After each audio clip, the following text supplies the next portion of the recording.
Eh bien, malheureusement, j'avais coupé mon micro juste avant. Bonjour. Oui, bonjour Hugo.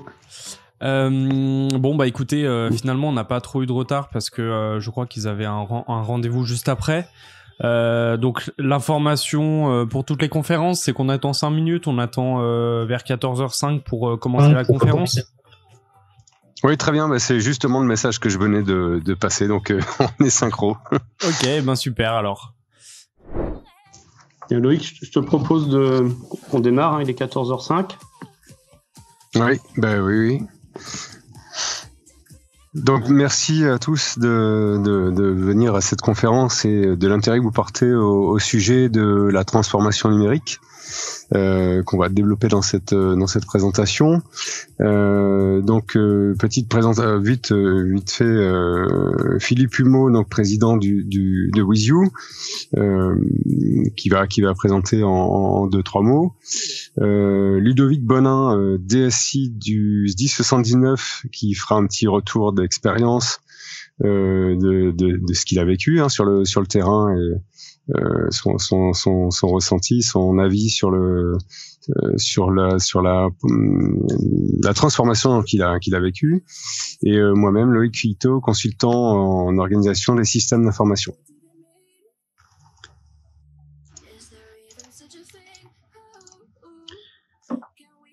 Alors en quelques mots, le GI WizU. Le GI, donc WizU est un groupement d'intérêt économique, donc c'est le résultat du rassemblement de 6 sociétés aujourd'hui qui visent à couvrir l'ensemble des problématiques que l'on va rencontrer lorsqu'on va adresser la problématique de la transformation numérique. Ces 6 sociétés sont complémentaires dans leur domaine d'intervention ainsi que dans leur situation géographique, ce qui nous permet aujourd'hui de couvrir un certain nombre de périmètres, un certain périmètre géographique, à peu près la moitié ouest de la France, pour pouvoir faire des accompagnements de proximité, donc être vraiment au plus près de nos clients, et dans une approche collaborative et de multidisciplinarité de nos interventions.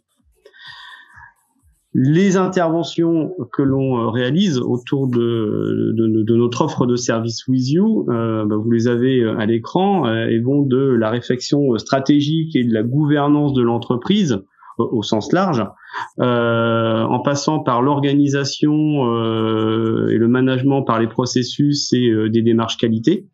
Donc on va parler d'ISO 9000, on va parler d'autres sujets, RSE, etc. Nous mettons au cœur de nos approches et de nos dispositifs l'humain, c'est-à-dire que quand on va réaliser nos accompagnements, c'est bien avec les personnes qu'on va travailler et pas juste avec des outils ou juste avec des processus. Donc on met vraiment au centre de nos interventions la performance et la dynamisation des ressources humaines en travaillant sur de la collaborativité, de l'intelligence collective. Nous sommes organisme de formation, donc on délivre des formations certifiantes ou non certifiantes ou des formations à la carte.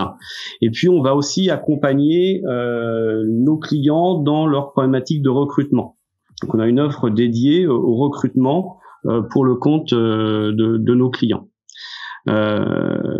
Quatrième domaine d'intervention, la transformation du système d'information à proprement parler. Alors là, on est très proche des applications, de l'infrastructure informatique et des outils de la DSI.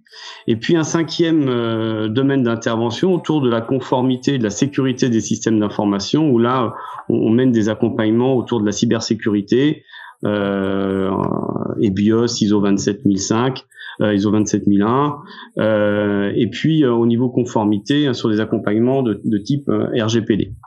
Voilà, donc vous voyez que à travers nos compétences, on est capable d'adresser tout un tas de sujets en matière de transformation numérique, et ça on le fait chez une typologie variée de clients, que ce soit du domaine du privé ou du domaine du public. Sur le domaine du privé, on est sur de la PME ou du grand groupe. Sur le domaine du public, on adresse les hôpitaux, les collectivités locales, les SDIS, et c'est pour ça que on est auprès de vous aujourd'hui, et notamment on accompagne aujourd'hui le SDIS 79. Alors la première question qu'on se pose quand on démarre un projet de transformation numérique, c'est d'abord pour quel objectif, dans quel but. Donc on a évoqué un petit peu là les sujets comme la contrainte réglementaire, la nécessité d'être conforme à une réglementation comme le RGPD, le contexte de cybersécurité, la difficulté pour un service informatique de répondre aux besoins internes et à tous les nouveaux besoins qui arrivent sur le fil de l'eau et en fonction de l'actualité, et particulièrement avec le projet qui certainement vous occupe, vous préoccupe, c'est le déploiement de Nexis, qui va nécessiter certainement de l'organisation et une transformation qui va falloir piloter d'un point de vue humain, mais aussi d'un point de vue numérique. Alors évidemment, on se pose un certain nombre de questions avant de démarrer. On est peut-être déjà, enfin, vous êtes déjà parti, certainement pour la plupart dans une transformation forcée avec la mise en place du télétravail, par exemple, dans le contexte lié à la Covid. Mais on se pose quand même un certain nombre de questions sur qu'est-ce qu'au fond cette transformation numérique peut m'apporter de plus, comment je peux la prendre à bras le corps et puis améliorer la mise en place. Est-ce qu'elle s'intègre bien dans la stratégie du SDIS? Qu'est-ce que je peux en attendre en termes de retour sur investissement? Et puis la question fondamentale, c'est est-ce que finalement le SDIS est prêt? Est-ce que les équipes sont prêtes? Est-ce que l'organisation en général est prêt à passer le pas et à travailler dans ce sens, dans cet objectif là de se transformer. Il y a des questions liées aussi aux agents. Sont-ils prêts eux-mêmes à partir sur cette transformation? Comment les emmener finalement? Et puis les questions qui sont très proches, c'est quel effort je vais devoir produire pour embarquer tout le monde, pour fournir l'effort nécessaire et dérouler le projet de transformation. Et puis la dernière question, c'est est-ce que c'est bien le moment en fonction du contexte et des priorités que vous avez tous à gérer.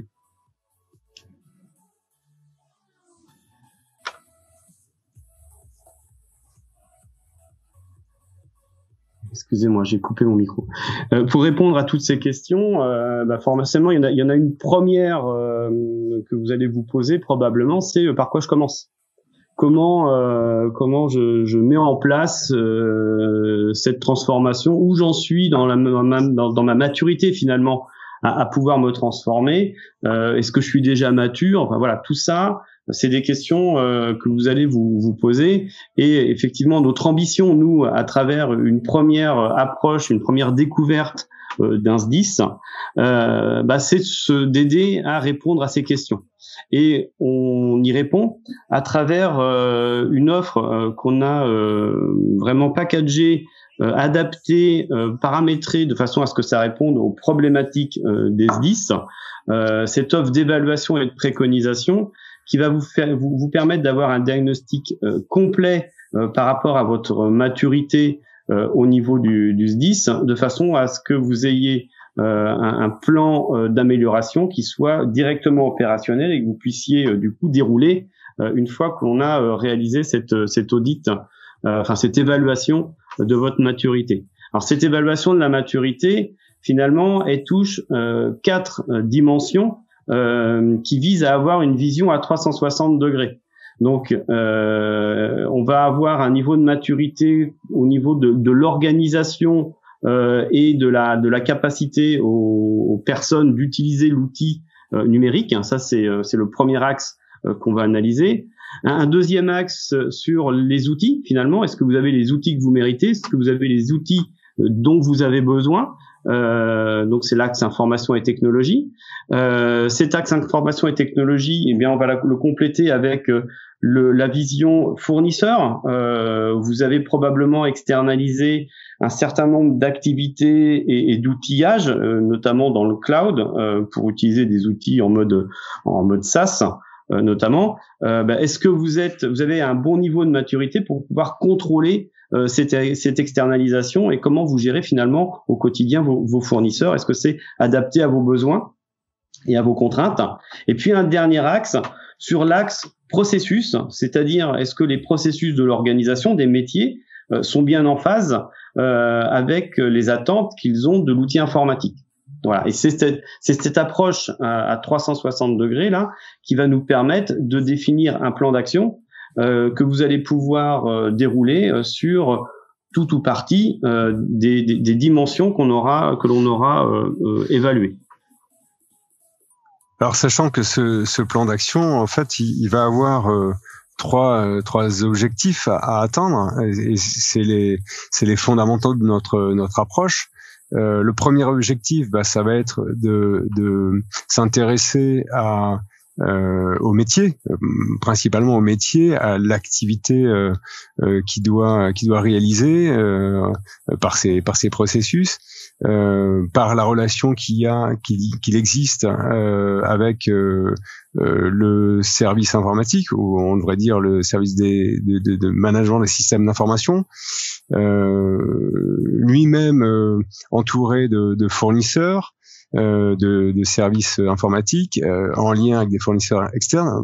Et puis voilà, on s'intéresse à ce dont le métier a besoin pour réaliser son activité et quel service il va produire, notamment pour l'usager, la population, dans le cadre de votre métier. Bref, on s'intéresse à l'environnement et au lien métier et services informatiques fournis.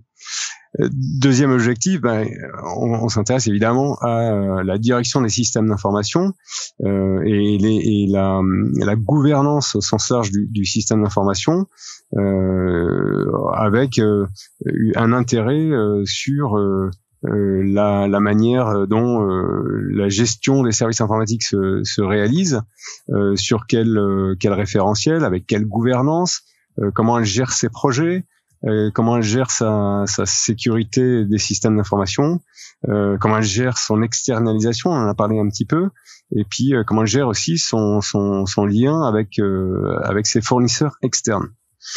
Et puis dans un troisième temps, on s'intéresse au système d'information proprement dit, c'est-à-dire toutes les couches qui permettent de fournir le service au métier, depuis la vue technique, qui permet d'héberger sur des serveurs les applications, les logiciels qui permettent de réaliser les activités des métiers, et puis on prend en fait un recul sur l'ensemble de ces objectifs, de façon à bien mesurer les interactions qu'il existe entre la DSI, les métiers et la stratégie.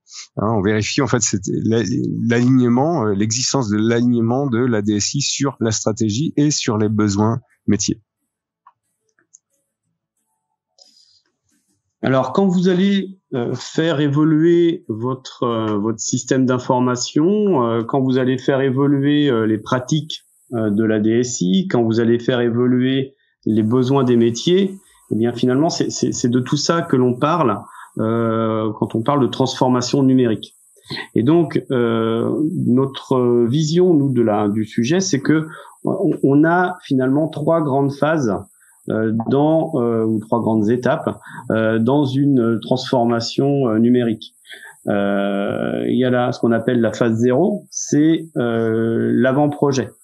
L'avant-projet, l'idée, c'est de comprendre quel est le besoin et est-ce que c'est opportun d'y répondre et si on y répond, avec quel scénario de transformation il faudrait pouvoir y répondre. Alors le scénario de transformation, ça va toucher les 4 dimensions, les personnes, les outils informatiques, les fournisseurs et les processus métiers. Et à l'issue de cette étape d'avant-projet, eh bien, on va produire une note de cadrage où on va retrouver finalement le résumé des enjeux, des besoins, des contraintes, des impacts sur cette réponse aux besoins, le retour sur investissement attendu et donc l'investissement qui sera nécessaire, les risques à faire, à ne pas faire. Voilà, on a une vision complète de là où on veut aller, pourquoi on veut aller et quel impact ça entraîne. Donc une fois qu'on a cette vision claire du besoin, eh bien, on va pouvoir passer à la deuxième phase de notre projet de transformation, qui est la phase étude. La phase étude, elle est là pour rentrer un peu plus précisément dans le besoin, pour comprendre comment l'outil informatique répondra ou devra répondre aux besoins. Donc cette phase étude, elle produit un cahier des charges sur le besoin de l'outil qui sera à choisir ou l'évolution de l'outil nécessaire. Elle passe par une consultation et cette consultation, eh bien, elle va être sanctionnée par une prise de décision sur le choix de l'outil et de son intégrateur. Dans cette phase étude aussi, il est important de comprendre comment le système d'information devra évoluer de son existant vers sa vision cible et quels sont les impacts sur les autres outils qui pourraient être en périphérie de cette transformation. C'est ce qu'on appelle la trajectoire numérique que l'on va définir à ce moment-là. Et puis, une fois que cette trajectoire numérique est définie, que on a choisi l'outil et l'intégrateur qui le mettra en place, eh bien, on passe à la phase de réalisation. Et la phase de réalisation, c'est toute la partie conduite du changement, paramétrage, évolution des pratiques, formation des futurs utilisateurs qui vont être pris en compte de façon à ce que le jour où on déploie la nouvelle solution, eh bien, on s'est assuré que ce déploiement se fait sur une validation d'une recette utilisateur, d'une recette technique, et que on est prêt à ouvrir le service parce que d'un point de vue humain, tout est en phase. D'un point de vue processus, on est calé. D'un point de vue outil, ça répond aux besoins et les fournisseurs qui viennent participer à la chaîne de valeur sont bien en phase avec les attentes que l'on a. Donc voilà ce qu'on appelle, voilà comment nous on aborde cette transformation numérique. Alors comme l'a évoqué un petit peu tout à l'heure Philippe, le point de départ doit passer par un état des lieux pour déjà partager avec les équipes, la direction, les métiers, la DSI, le niveau de maturité de la gouvernance du système d'information. Et quand je dis gouvernance du système d'information, je parle pas uniquement du service informatique, mais d'un ensemble,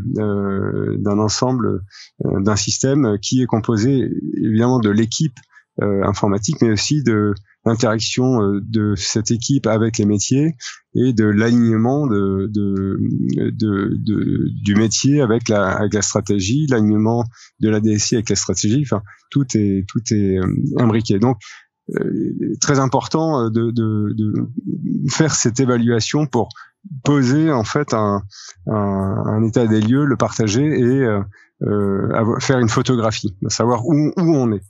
Et puis on va définir une cible. Alors elle n'est pas toujours très précise, mais c'est pas grave. Elle permet de définir un écart, celui qu'on est prêt à soutenir, à viser, et qui va du coup permettre d'établir ce que Philippe a appelé la trajectoire, qui se traduit concrètement par un plan d'action. Alors évidemment notre préconisation c'est de faire une évaluation la plus large possible parce que la gouvernance du système d'information elle embarque des des éléments très proches les uns des autres, comme le suivi de la conformité au RGPD, la manière de gérer nos projets à travers le bureau des projets qu'on appelle PMO, la capacité à gérer sa sécurité, sa cybersécurité, et à gérer son externalisation. Donc dans notre offre, dans notre approche, évidemment, on n'est pas sectaire, hein. Il y a une évaluation qu'on recommande, la plus globale, mais on peut évidemment, en fonction du niveau de maturité de l'organisation du SDIS, de ses priorités, conduire une évaluation plus thématique, on va dire, sur un des domaines que j'ai cité. On en a identifié aujourd'hui 4 qui nous semblent d'actualité, prépondérants, sur le RGPD, la capacité à gouverner ses projets avec le PMO, la cybersécurité et l'externalisation. Ouais, et l'objectif, hein, pour conclure, c'est à travers cette première évaluation de la maturité de vos pratiques, c'est de vous donner des éléments concrets sur un plan d'amélioration qui sera directement opérationnel. Alors ce plan d'amélioration, on l'aborde nous selon 4 axes, qui est comment inscrire la DSI dans la stratégie du SDIS, où la DSI devient un partenaire des métiers. On systématise la relation entre la DSI et les différents responsables métiers. Et puis, pour le compte des métiers, on va faire de la veille et être force de proposition pour l'utilisation de nouveaux usages à travers les nouveaux outils informatiques qui pourraient être mis à disposition. Un deuxième axe aussi où on va amener des éléments de réflexion, c'est comment est-ce que l'on aligne la DSI sur des objectifs métiers. Donc là, on est un peu plus précis que cette stratégie du SDIS. Là, on définit vraiment et on partage quelles sont les attentes du métier vis-à-vis des outils informatiques que la DSI leur met à disposition et comment on mesure l'atteinte de ces objectifs dans la durée à travers des indicateurs que l'on définit, que l'on suit et sur lesquels on communique de façon à mettre en place des arbitrages et de l'amélioration continue par rapport aux besoins qui évoluent finalement des métiers. Ensuite, on a les 2 derniers axes qui sont des axes qui sont beaucoup plus opérationnels et qui visent à apporter à travers les services de la DSI ce qu'on appelle de la valeur. Et la valeur des services, elle est portée sur 2 sujets. C'est l'utilité des services, faire en sorte que les services qu'on donne, qu'on rend au métier, soient fonctionnellement répondent aux besoins des métiers. Donc c'est l'utilité des services et être agile vis-à-vis de cette utilité des services parce que les besoins des métiers évoluent régulièrement, donc il faut être en capacité de prendre en compte ces besoins. Ces besoins, on va y répondre par des projets. Et donc il faut maîtriser et piloter ces projets de transformation. Et puis on va aussi impliquer les métiers dans les réponses que la DSI va leur apporter. Et globalement, on va pouvoir les impliquer parce que on va les faire participer au projet de manière active pour définir le besoin, définir des cas d'usage, des cas de test et s'assurer que l'outil, à travers les tests qui sont réalisés, répond effectivement aux besoins qui avaient été demandés au départ. Et puis le deuxième volet de la valeur des services, après l'utilité des services, c'est la garantie de service. Parce que c'est bien d'avoir des services qui répondent aux besoins, mais encore faut-il que ces services soient disponibles quand l'utilisateur en a réellement besoin. Et donc on va assurer cette garantie de service et assurer donc la fiabilité finalement du système d'information via la maîtrise et la sécurisation de l'infrastructure technique et applicative, via le fait que l'on délivre les services au niveau de service attendu, donc se mettre dans une démarche de produire des indicateurs et expliquer au métier ce qui est produit en matière de service, c'est pourquoi éventuellement tel et tel le niveau de service ne sont pas au rendez-vous. Et puis, le dernier point extrêmement important vis-à-vis des utilisateurs, c'est de pouvoir leur apporter un support fiable aux heures d'ouverture correspondant aux plages d'ouverture de service, voilà, et un support qui permet de répondre avec efficacité aux sollicitations des utilisateurs. Donc voilà comment finalement quel contenu global on va retrouver dans les préconisations que l'on va délivrer et comment on va inscrire finalement l'amélioration des pratiques de la DSI sur ces 4 principaux axes. Voilà, donc là on en a terminé pour l'overview, le survol de l'offre WizU et la manière dont on aborde l'accompagnement de la transformation numérique. Et du coup, on va laisser la parole maintenant à Ludovic Bonin sur le retour d'expérience qu'il a pu avoir sur le contenu que l'on vous a présenté, Loïc et moi. Merci Philippe. Vous m'entendez ? Oui, on t'entend très bien. Parfait. Bonjour à tous, Ludovic Bonin, DSI au SDIS 79. SDIS 79 est un SDIS de catégorie C, enfin en haut de la catégorie C, parce que le département approche des 400 000 habitants, donc on est vraiment en haut de la catégorie C.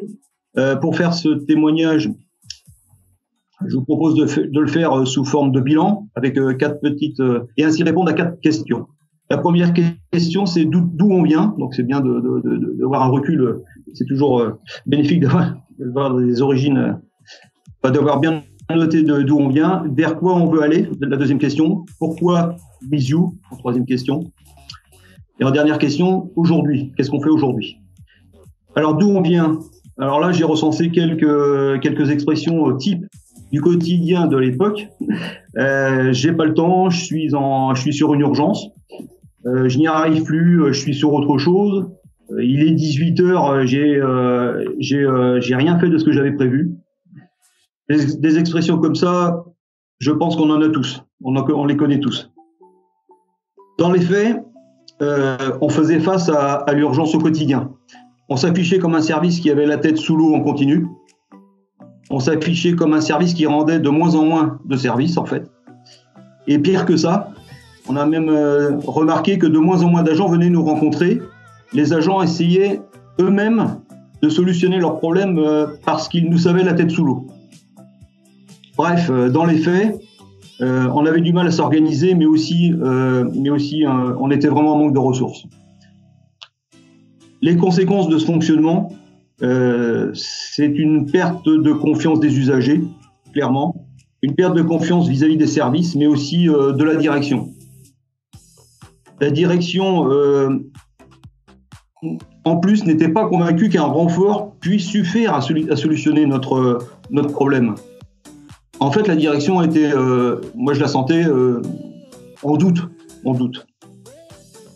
De plus, aussi à noter aussi, c'est qu'on avait du mal à suivre les projets. Le plus important de cette période à mes yeux, c'est la perte de cohésion de l'équipe au sein du service et aussi quelques conflits du travail, bien sûr. En conclusion, sur le volet d'où on vient, on avait tous conscience qu'on était en manque de ressources suite à des départs aussi. Le contexte est aussi lié à ça.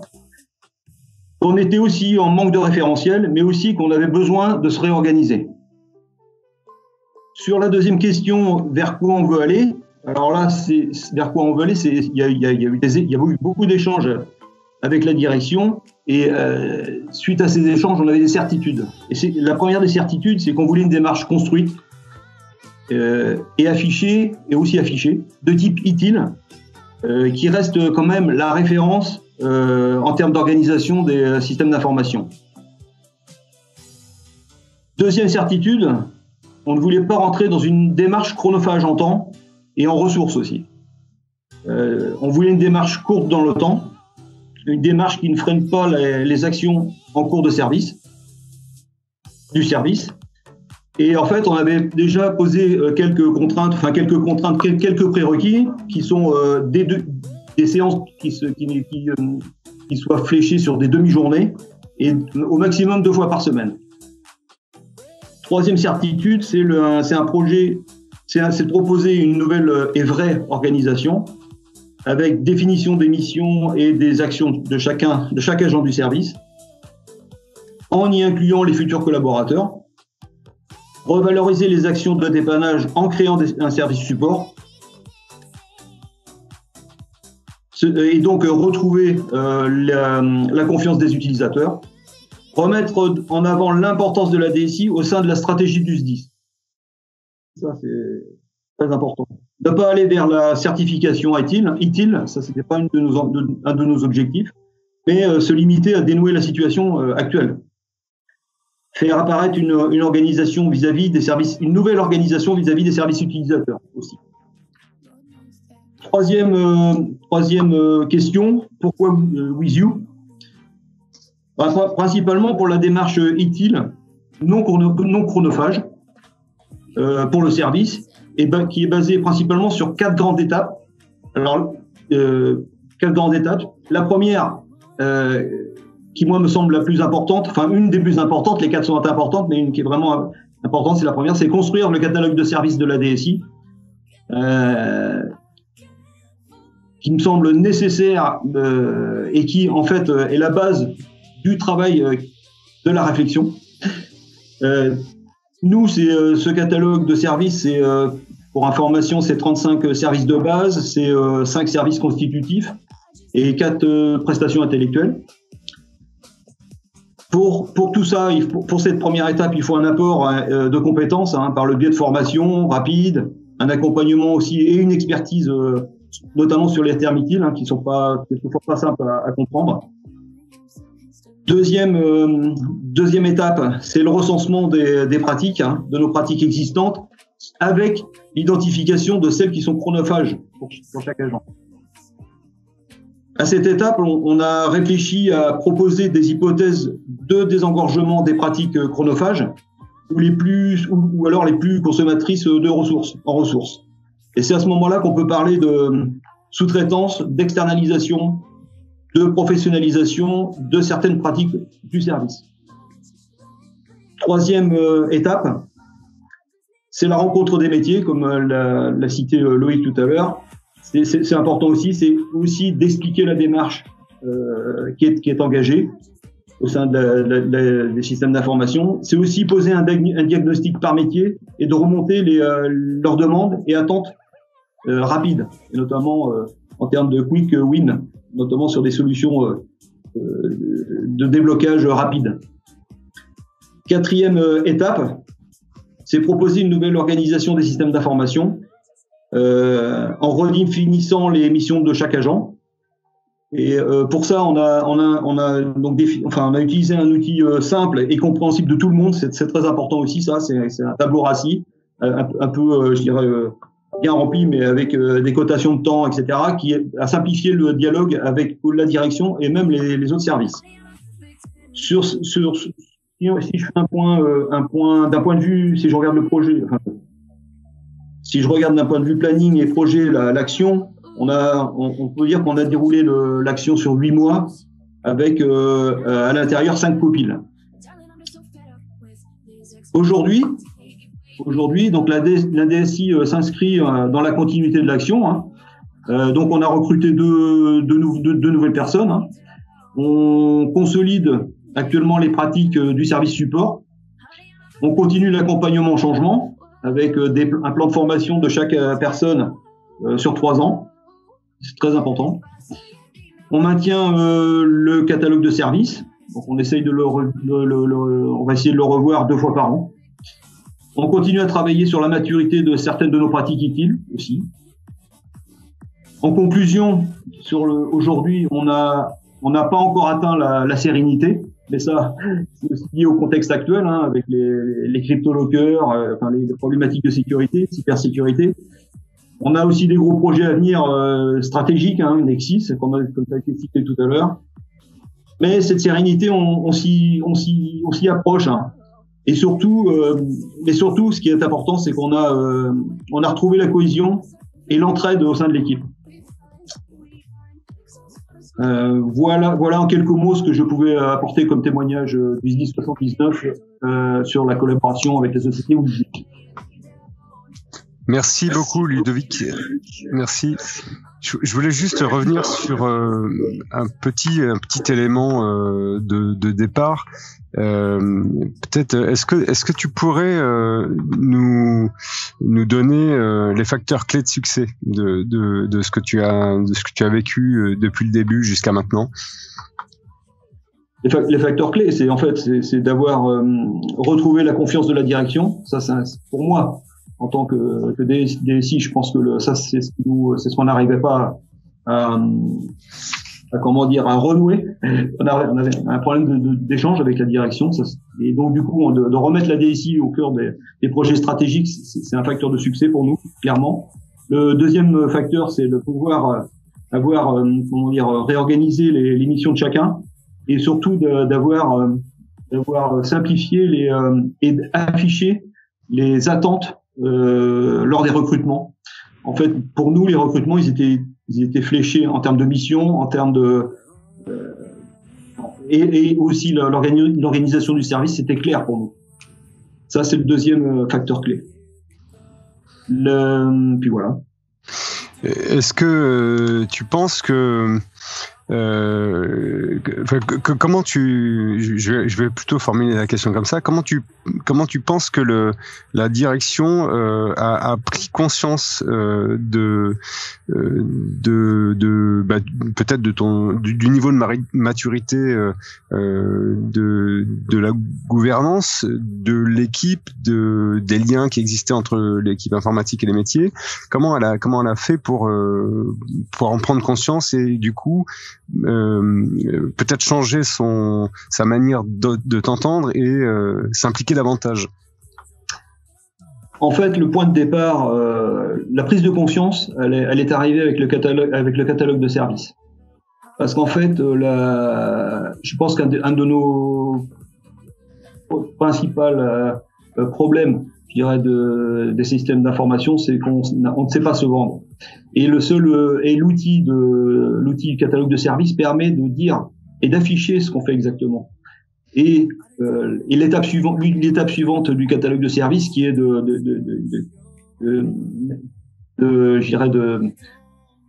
mettre en face le temps passé sur les pratiques, et le deuxième élément qui montre que le service a la tête sous l'eau, et qu'on ne peut pas répondre correctement au service. Donc, on ne peut pas rendre les services qui sont demandés, en fait.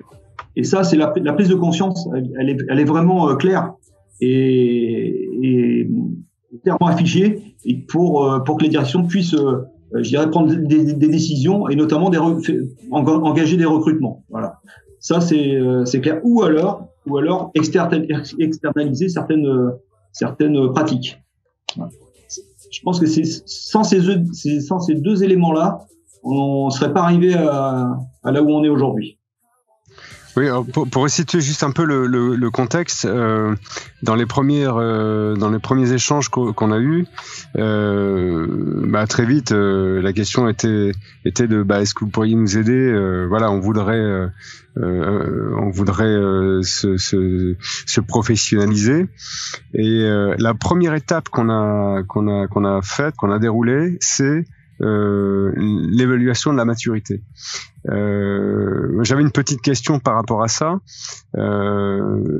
Comment a été vécue cette évaluation, et qu'est-ce que ça a apporté dans l'amorce et l'initialisation de la démarche?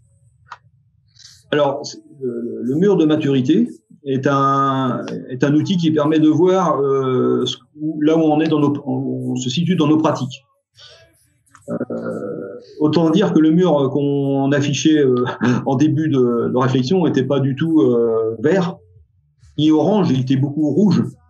Et ça, cet indicateur-là, il est quand même, il affiche bien aussi cette façon ce problème-là, le problème d'organisation, de manque de ressources, et voilà. Ça, oui, effectivement, cet outil, il est important pour la direction et c'est ce passage obligé aussi. Je pense aussi que c'est un passage obligé puisqu'en fait, c'est vraiment l'image du moment. Voilà. Effectivement. Alors okay. Nous, comment est-ce qu'on l'a vécu? Excuse-moi, comment est-ce qu'on l'a vécu? On savait qu'il serait rouge. Bon. Alors ça fait pas toujours plaisir, pas toujours plaisir, mais bon, il faut quand même se dire que quand même ça peut être une base pour avancer, voilà. Bah, écoute, merci en tout cas Ludovic pour le bilan. Ce qu'on peut dire là, enfin en synthèse, c'est qu'aujourd'hui donc tu as un catalogue de services. Tu as commencé à communiquer dessus, notamment avec les métiers. Tu les as rencontrés pour expliquer la démarche. Tu as posé une organisation de ton équipe.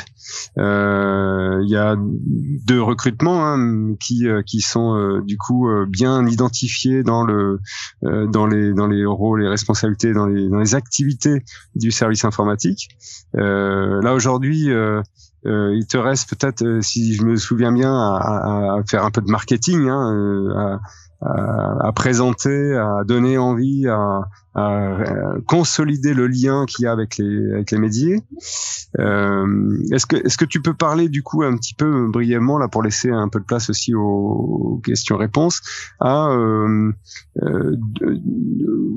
tu en es où aujourd'hui et qu'est-ce qui te reste à faire? Ce qu'il nous reste à faire, c'est la création.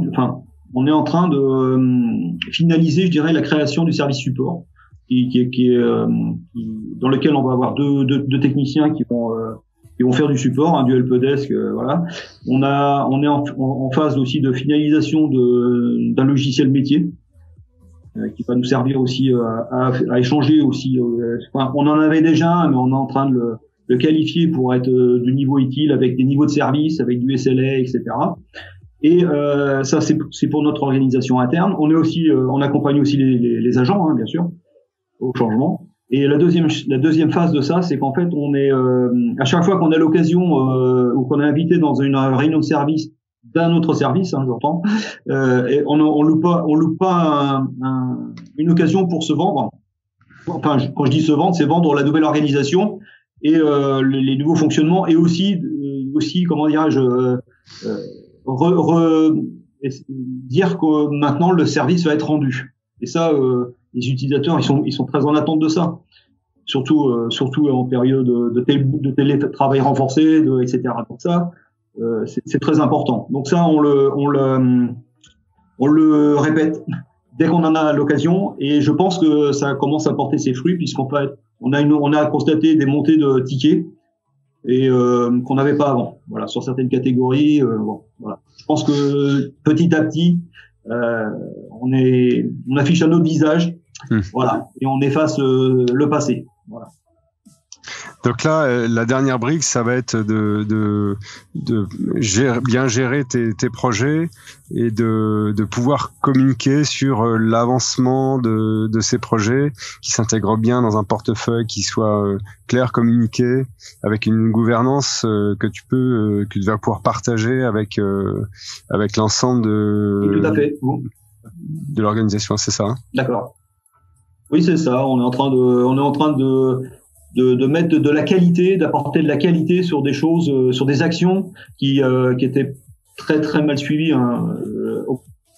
auparavant, et notamment rapporter de la qualité dans la gestion de projet et dans le suivi de nos applications métiers. Voilà. Donc on est en train de remettre en place des liens étroits avec nos référents métiers, avec les services, avec les groupements et tout ça. Oui, on est en train de peaufiner et de renouer le dialogue qu'on avait perdu avec les services. Oui, tout à fait.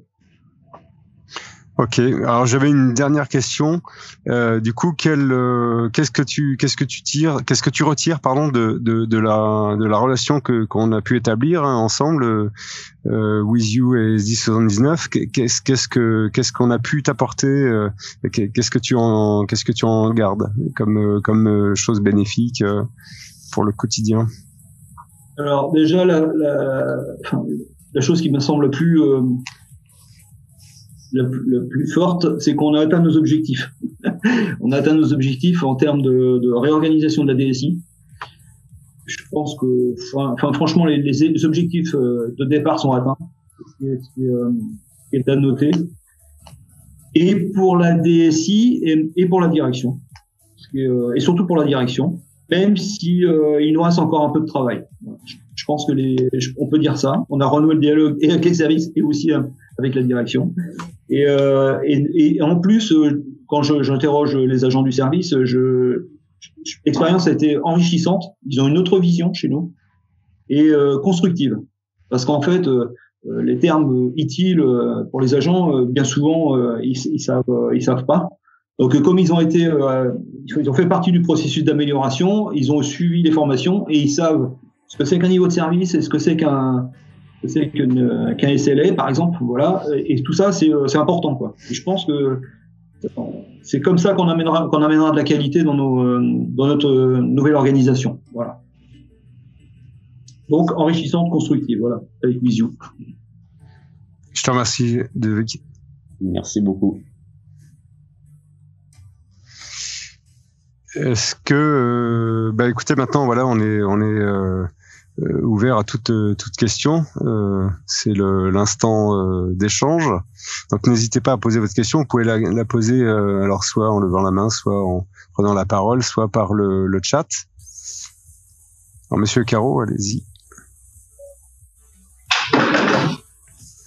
Allô, oui, bonjour. Alors, j'ai mis le micro, tout va bien, tout le monde m'entend? Oui, très bien, ouais. Ok, c'est parfait. Donc, bonjour à tous. Un bonjour particulier à Ludo Bonin, que j'ai côtoyé dans une autre vie. Moi, je suis le chef du groupement technique du SDIS du Cantal. Alors, catégorie C comme le 79, mais de l'autre côté, c'est-à-dire le plus petit. J'ai deux questions à poser ce qui s'adresse d'ailleurs aux deux parties, à l'acheteur ou au vendeur. Dans quelle mesure, par rapport à ce que vous avez vécu dans le 79, pas dans quelle mesure, mais jusqu'à quelle taille basse de service vous êtes susceptible d'intervenir? Je précise la question parce que nous, par exemple, les agents dans le service informatique, c'est l'ensemble de ce qu'a recruté Ludo Bonin il n'y a pas très longtemps, c'est-à-dire qu'on a 2 personnes. On a très peu de délocalisation, ni d'information, ni de matériel, donc c'est une toute petite structure. Donc ça, c'était ma première question. Et ma deuxième question, qui est plus précise et directement dirigée sur le SDIS du Cantal, nous, on a plus un problème de culture des agents qu'un problème d'avancée d'organisation du service informatique. Est-ce que vous êtes capable, vous, par votre intermédiaire, de venir nous aider à expliquer aux utilisateurs ce qu'on peut gagner à utiliser l'informatique? Alors, je vais me permettre de prendre la parole. Donc, pour répondre à la première question, on est en capacité d'accompagner toute taille de service informatique ou de direction de système d'information.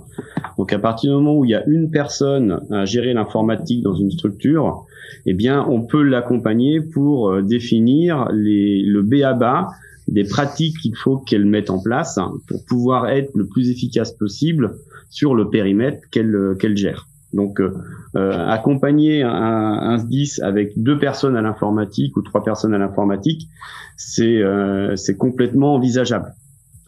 Et il y a finalement pas de différence entre, c'est juste une question de mise en perspective, mais sur le fond, l'accompagnement est le même, même si effectivement il est adapté à une population restreinte de personnes. Donc ça, c'est pour la première réponse. Et la deuxième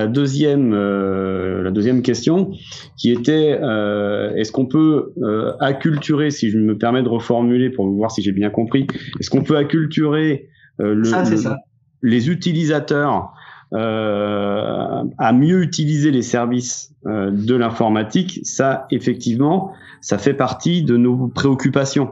Parce qu'en fait, comme l'a expliqué Loïc, il y a d'un côté les métiers et les utilisateurs et de l'autre côté le système d'information et le service informatique. Mais si on n'arrive pas à faire cohabiter, communiquer correctement les deux parties, on a beau en mettre en place tout ce qu'on veut en matière de process et d'outils, ça fonctionne pas.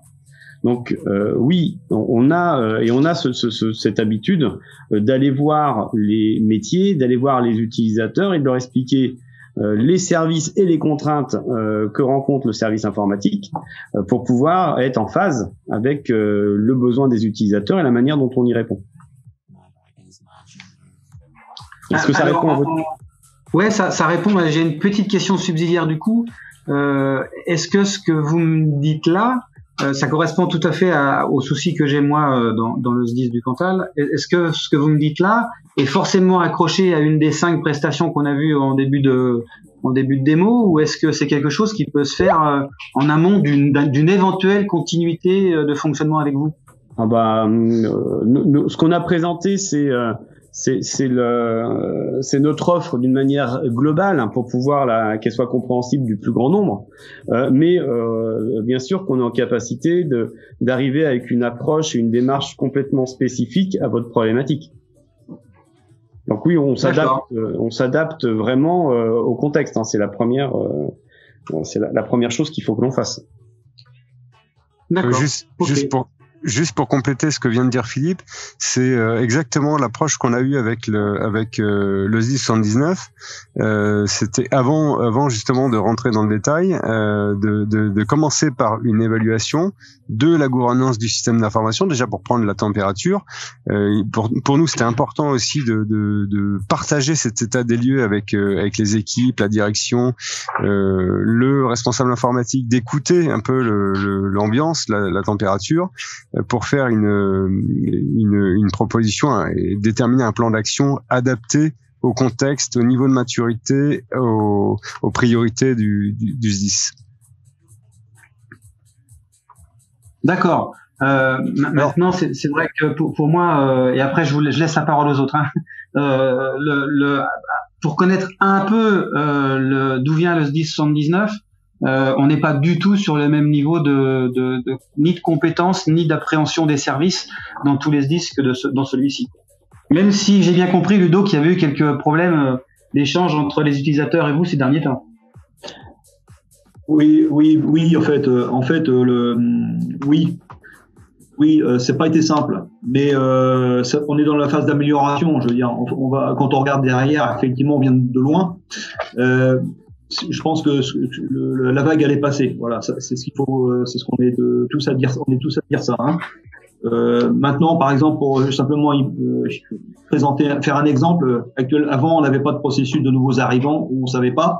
On faisait un peu à l'arrache, hein, comme beaucoup le font. Maintenant, on a un vrai processus. Voilà. Donc, par exemple, un nouvel arrivant, on sait qu'on va lui mettre un PC, on sait qu'on va l'accompagner sur les applications métiers, on sait qu'on va le former sur le fonctionnement des espaces collaboratifs, on sait qu'on va lui former sur sa messagerie, etc., etc. Ça, c'est des choses qui avant étaient complètement occultées et on avait bien tendance c'est pas une tendance, hein, c'est vrai, on laissait un peu l'utilisateur, le nouvel arrivant se débrouiller tout seul. Voilà. Donc ça, voilà, c'est en termes de qualité, en termes là, voilà où on en est. Voilà. Ok, merci. Merci pour votre question. J'ajouterais juste un petit mot aussi par rapport au contexte du SDIS 79. Et en fait, ça dépasse largement le contexte du SDIS 79. Ce qui a été assez déterminant aussi, c'est l'implication de la direction dans la démarche. C'est-à-dire que dès le départ, les choses ont été posées avec la direction et avec le responsable informatique. Une véritable partie prenante de la démarche. Alors, excusez-moi, je reprends la parole, mais vous allez être confronté à certains SDIS où il faut acculturer même la direction. Ah mais complètement, on est tout à fait conscient. D'ailleurs, c'est l'étape d'évaluation de la gouvernance, elle fait partie du processus justement. Elle permet d'embarquer la direction dès le départ. C'est pour ça en fait qu'on préconise ça, c'est que pour nous ça nous semble primordial de faire cet état des lieux avec la direction pour qu'elle prenne conscience aussi du niveau de maturité de l'équipe de management des systèmes d'information, mais aussi des métiers et de la direction, parce que en fait ça c'est une partition qui se joue à 3. C'est la DSI toute seule n'apporte rien. La direction toute seule, elle va pas pouvoir servir les métiers tout seuls pourront pas réaliser leurs activités. C'est bien une partie qui se joue à 3. Bah, écoutez, merci à tous. Vous pouvez venir nous rejoindre sur notre stand hein, pour prolonger les débats si vous le souhaitez. Et puis en tout cas, bah, merci de votre présence et à très bientôt. Merci beaucoup. On va enchaîner du coup sur la conférence de management pour gérer les tensions. Donc voilà, je vous invite à y venir si vous le souhaitez. Merci en tout cas. Au revoir.